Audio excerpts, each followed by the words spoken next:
Cardano, c'est l'une des blockchains qui est encore en pleine controverse. Controverse avec les promesses que cette blockchain a fait depuis un bon nombre de temps et qui tarde encore malheureusement à être réalisée. Pour ceux qui ne connaissent pas le projet Cardano, Cardano c'est un projet de blockchain qui garde les mêmes processus de transaction que sur la blockchain du Bitcoin. D'autres blockchains, comme la blockchain d'Ethereum, utilisent ce qu'on appelle les balances pour faire les registres de transactions et pour donc faire les registres de comptes. Alors que sur la blockchain du Bitcoin, on utilise ce qu'on appelle les on-spend transactions, dans le UTXO, pour valider les transactions et éviter comme ça la double dépense de la crypto-monnaie. C'est donc un mécanisme qui rend impossible la double dépense sur la blockchain du Bitcoin, chose qui est probablement possible sur les blockchains de Ethereum et les blockchains qui utilisent les machines virtuelles. Cardano a donc utilisé un mécanisme de peer review pour valider les développements et tout ce qui devait faire partie comme ça de son écosystème. Donc quand il y a des propositions qui sont faites, on valide d'abord dans le cadre académique et on prouve académiquement que ça marche avant de l'implémenter sur la blockchain de Cardano. Cardano a déjà fait certaines avancées qui est quand même fulgurante. La blockchain principale qu'on appelle le mainnet a été déployée il y a de cela quelques années et ils suivent comme ça une roadmap qui est bien mûrement pensée et l'exécute progressivement malgré que c'est quand même lent. Et comme c'est quand même lent, ça fait quand même beaucoup de remous et beaucoup de bruit dans l'écosystème crypto pour des personnes qui ont investi dans ces crypto-monnaies depuis 2017 et qui aujourd'hui n'ont peut-être pas encore les attentes qu'ils espéraient avec la roadmap qui était assez intéressante. Donc, la récente modification qu'il y a eu sur la blockchain de Cardano a vu arriver sur cette blockchain les smart contracts. Les smart contracts, ce sont des capacités qui ouvrent d'autres possibilités de finances décentralisées et bien d'autres choses comme ça sur une blockchain. Les NFT et la finance décentralisée, l'économie, toute cette économie-là peut donc prendre forme au-dessus d'une blockchain qui a les smart contracts. Donc, le 12 septembre 2021, on a vu se déployer justement on a vu se déployer cette mise à jour là qui mettait en avant les smart contracts. Mais ça a été un gros échec parce que plusieurs personnes ont été déçues de cette mise à jour.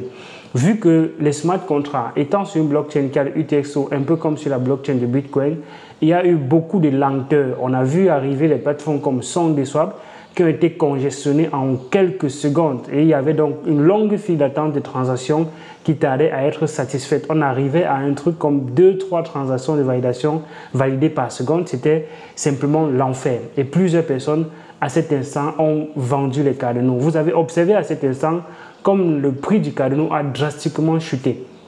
Et ça a donc créé, ça a donc lancé un peu des alertes à la communauté, à ceux qui développent le projet derrière. Certaines personnes ont taxé ce projet de Vapor Software. Donc les Vapor Software sont des projets qui ont des idées assez intéressantes, mais dont la réalisation ne va pas, en fait, on donne de bonnes idées, mais ce n'est pas réalisé.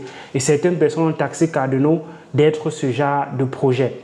Mais le projet derrière, il est quand même en développement. Si on observe ces derniers temps-ci, ça fait partie des projets où il y a le plus de développement sur la blockchain. Pourquoi? Parce qu'il y a un hard fork qui arrive et qui a déjà été déployé sur le testnet récemment. Le hard fork Vasil qui va arriver sur la blockchain de Cardano va permettre de scaler les possibilités sur la blockchain de Cardano, donc de scaler les transactions et rendre donc comme ça possible d'accélérer la finance décentralisée. Les plateformes comme les DEX et bien d'autres là, ils attendent justement que ces blockchains soient scalées, que les transactions soient rapides pour permettre justement de déployer et d'ouvrir un autre plein potentiel pour la blockchain de Cardano. Il faut comprendre également que il y a plein de personnes qui sont en attente de ce projet et qui détiennent ces crypto-monnaies aujourd'hui. On parle comme ça de la troisième communauté crypto-monnaie de par le monde entier. La première communauté, c'est la communauté Bitcoin. La deuxième, c'est la communauté Ethereum. Et la troisième plus large communauté, c'est la communauté des Cardano. On se base sur des personnes qui suivent ce projet sur les plateformes comme Twitter, des plateformes comme CoinMarketCap, CoinGecko et aussi le nombre de personnes qui possèdent la crypto-monnaie et qui stakent donc ces crypto-monnaies. La meilleure façon de montrer comment les gens soutiennent un projet, c'est la quantité de crypto-monnaies qui est stakée. Le volume de transactions de staking sur la blockchain de Cardano est assez fulgurant et plusieurs personnes accumulent encore les Cardano en cette période-ci, surtout quand le hard fork est en train d'arriver. C'est la raison pour laquelle vous avez peut-être observé ces derniers temps que le prix du Cardano a un peu augmenté ou bien s'est un peu stabilisé malgré que certaines crypto-monnaies perdraient drastiquement en valeur. Parce qu'il y a ce hard fork-là qui arrive et dont les personnes ont beaucoup d'attentes avec ce qui va se passer. Et si ça se passe mal, ce sera un deuxième échec quand même dans la communauté et ça va créer de fortes alertes et les gens pourraient facilement ou bien majoritairement se débarrasser de leur Cardano. Donc, c'était un petit flash pour te permettre de comprendre ce qui se passe sur la blockchain de Cardano et comment est-ce que toi, derrière, si tu as des choses, tu peux anticiper parce qu'il y aura plein de projets qui vont se lancer et qui vont décoller sur la blockchain de Cardano. Si derrière ce hard fork se passe bien, le hard fork Vasil est prévu normalement pour être, ça avait été prévu pour être déployé en juin.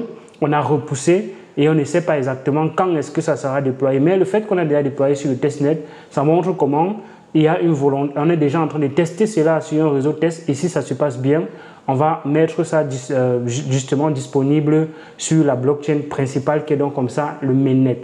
Donc, tu me dis ce que tu penses en commentaire de cette vidéo. Est-ce que le Vasil hard fork qui y aura sur la blockchain de Cardano va avoir un effet accélérateur pour l'adoption de la crypto-monnaie Cardano?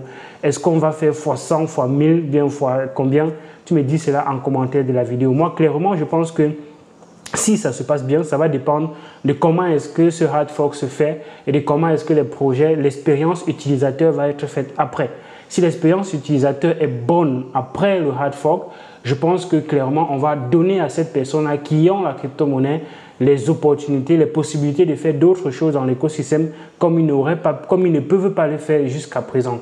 Peu de personnes swap sur les plateformes comme SundaeSwap, comme Mweli ou bien d'autres plateformes. Peu de personnes swap là-bas, peu de personnes font des transactions là-bas tout simplement parce que c'est trop lent. Tu ne peux pas mettre une transaction aujourd'hui et c'est validé peut-être après 24 heures comme on a vu sur SundaeSwap, ça n'a pas de sens. Donc du coup, si le Vasil hard fork se passe très bien et que les gens peuvent faire des transactions instantanément, je pense que ça aura un impact assez considérable sur le prix du Cardano. Mais par contre, si ça ne se passe pas bien, ça aura également un impact assez considérable sur la blockchain de Cardano. Il ne faut pas oublier qu'il y a encore une dernière étape dans la roadmap de Cardano qui est l'étape de la décentralisation. Pour le moment, on est dans l'étape de la scalabilité, donc de donner les possibilités de scaler la blockchain de Cardano et après on sera sur l'étape de la décentralisation et de la gouvernance plutôt, pas la décentralisation, de la gouvernance. Dans le 6, on sera du côté de Ouagadougou au Burkina Faso pour parler de stratégie et le 7, on sera du côté d'Abidjan pour parler également de stratégie. Si ce sont des choses qui t'intéressent, les liens pour réserver sont en description de cette vidéo. Je serai heureux de t'accompagner. Si tu as aimé ce format light, assez simple, qui te permet de comprendre cette mise à jour-là, tu me dis en commentaire de cette vidéo, tu likes, tu partages et tu t'abonnes à la chaîne pour ne rater aucune des vidéos sur la chaîne Elvis Konjo. En description de la vidéo, tu trouveras le lien du groupe Telegram dans la première communauté éducation francophone sur le continent. Et il y a une formation en continu, en permanence, une série de vidéos comme ça. Le lien, c'est également en description de cette vidéo. La description de la vidéo est pleine de contenu. Même les faucets, il y en a les liens pour avoir les crypto-monnaies gratuitement sur les plateformes faucets. Il y a ça en description de cette vidéo. D'ici à là, porte bien. Il y a d'autres vidéos sur la chaîne Elvis Konjo. Ciao.